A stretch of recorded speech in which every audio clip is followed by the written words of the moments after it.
There you are. Yeah, here I am. Hey, welcome back to 9 News 8 a.m. It's time for another edition of Warden's Workouts. This morning we're going to talk about a class you can take that can actually help you in real-life situations outside of the athletic club and also get a workout too. Joining me today is Master Brett Hart. Thank you very much for coming in. A 7th degree black belt who teaches seminars on self-defense at Greenwood Athletic Club. We also have Kelly Wright, who is a student and teacher along with Brett. And you also have a real-life experience we're going to tell you about, or you'll tell us about in a little while. So first of all, Brett, quickly, what the class is about and how it's beneficial. Well, actually, it's mostly about awareness. Okay. Self-defense actually is 85% awareness. So I first get into the mental mindset of how to be aware and how to be aware of your surroundings in any situation.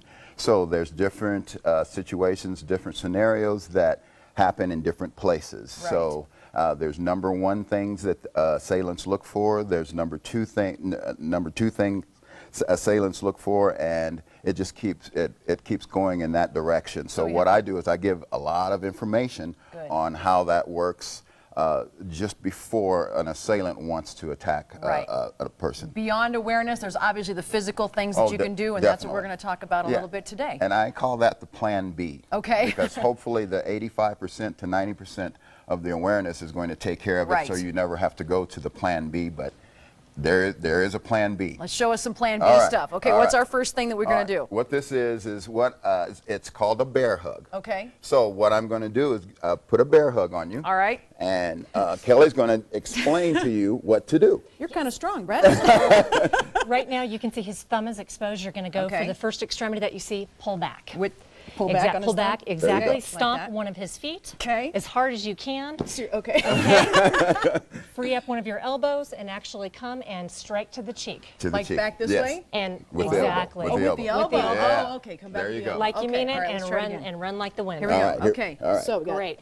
Crank back the thumb, stomp, and run. And push out. My heart rate's going. Wow, okay, I like that one. The focus here is stunning and evading. Stunning so basically, and evading, somebody our body size is not going to go toe-to-toe with a man. Right. So basically, like you mean it, pull back on that joint, stomp that foot, and strike, and you could actually fracture the cheekbone and run. With an elbow like that? Correct. Even, okay, all right. The elbow and the forehead is two of the hardest things on the body. Okay. So when you strike with that elbow, you've got a lot of force, and then it's very solid. Absolutely. So whatever you strike with that is definitely going to damage, and all you want to do is to make that person let you go. Exactly. And okay. What else do we have? Well, what we have is a hair grab. Okay. Did you want to? Yes. Okay. What I'm going to do is I'm going to grab your hair. Okay. And this is one of the things that these assailants look for is hair. As a female, hair is a target, especially a ponytail is a target. What you want to do is put your hands on top of his hands, actually controlling his grip. Okay. Now what I want you to do is actually spin around. Spin around, doesn't matter which way I go. Exactly. Keep going, keep going. You're going to lift up on his hand and put your foot right here. You're going to kick him in the stomach. Okay. Exactly. And as you do that, you're putting pressure on the joint of his hand. Oh, okay. All right. Okay. There we go. Releases his grip.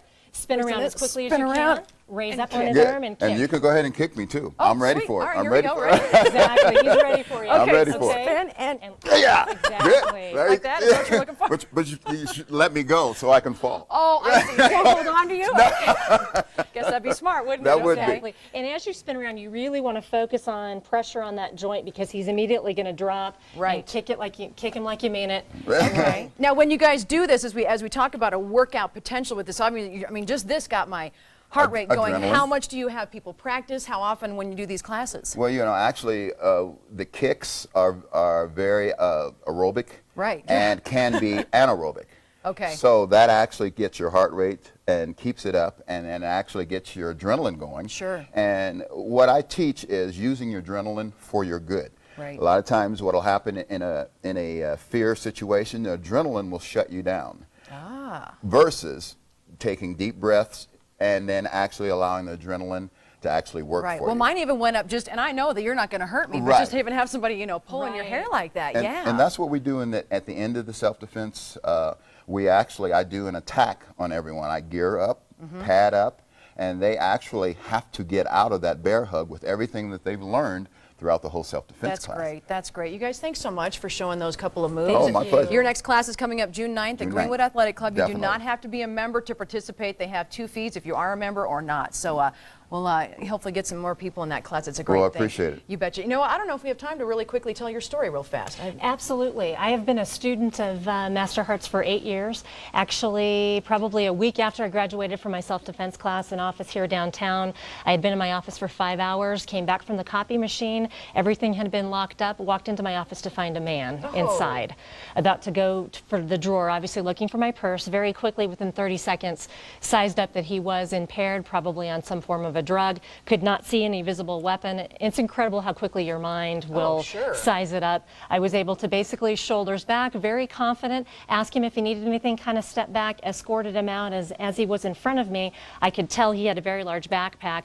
My mind immediately went to, if he turns around to attack me, I would take his knee, grab the backpack, throw him off balance. He probably would have hit his head on the desk. I would have run. Wow, Kelly. And that was just after one class. I had no martial arts experience at that point. That's fantastic. All right, good story to tell. Okay, we'll have more details on our morning show webpage at 9news.com. Wow, that's a really good story. Very good story.